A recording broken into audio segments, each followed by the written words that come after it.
Good afternoon, Marilu. Good afternoon po, madam. Can you tell me about yourself? I'm Marilu Briones, 35 years old. I'm married to Alex Briones, and I have 4 kids, 8 girl and 1 boy. And I am applying to Malaysia as a domestic helper. And I can wait and I'm willing to learn their rules and regulations. Okay, I have few questions for you to answer, so let's start. Why do you want to work as a maid? I need job and I want to earn money, madam. Okay, why you choose Malaysia when there's a lot of other country? I want to meet some Malaysian people and I want to work with them. Okay, how are you qualified for this job? I'm not really good, madam, but I'm willing to learn and I will do my best. Okay, may I know what is your educational level? I'm a college level, madam, undergrad. What is your recent experience?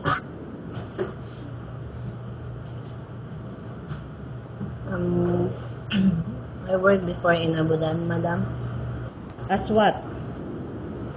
as a cook. Okay, have you worked abroad before? Yes, Abu Dhabi, UAE, madam. Okay, how much? How many years you work for? 8 months, madam. Okay, do you have experience of taking care of baby? Yes, madam. Whose baby you taking care of? Lebanese people. Okay, how about elderly people? No experience, madam.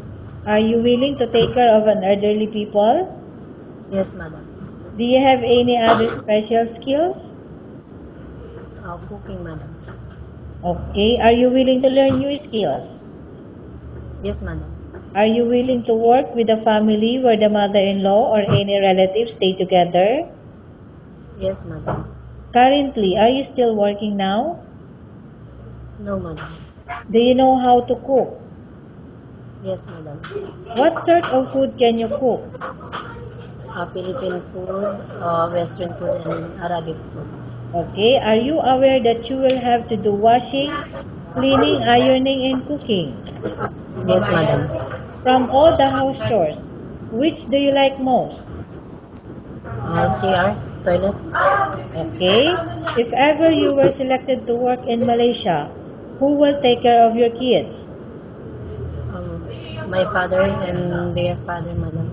Okay, how much is the salary as a maid in Malaysia as you agreed and understand? 1,200 ringgit. Okay, what is the two rules agency have fixed in Malaysia? No cell phone, no day off. Okay, how many years is the contract as you agreed and understand? 2 years. Can you describe for me your ethics? Your attitude? I'm patient, madam. Okay. And I'm willing to learn. How can you assure to us that you will work hard in Malaysia? I am sure that I can work with them.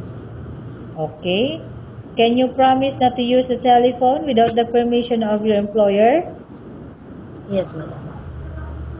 Can you promise not to put on makeup but to dress properly while work? Yes, madam. Can you promise not to invite friends and relatives without the consent of your employer? Yes, madam. Can you promise not to ask for advance salary from your employer under any circumstances? Yes, madam.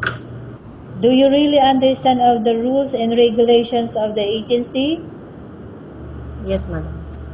Do you pay any placement fee for you to come to Malaysia to work as a maid? No, madam. Do you have any history of sickness, example breast cancer or any other illness? No, madam. Do you suffer from any skin diseases, allergy, or physical defect? No, madam.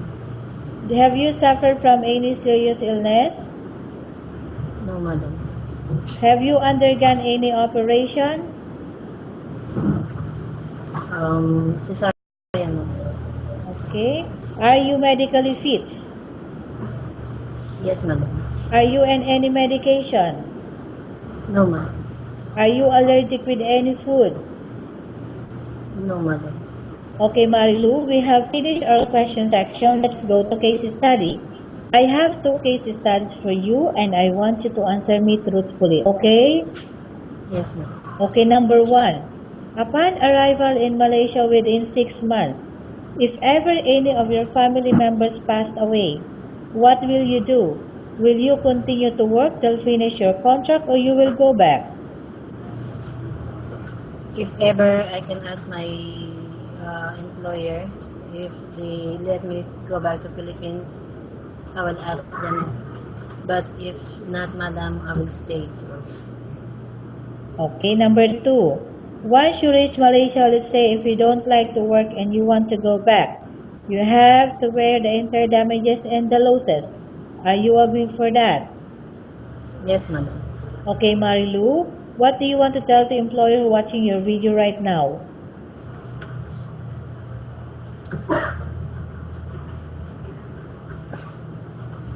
Um,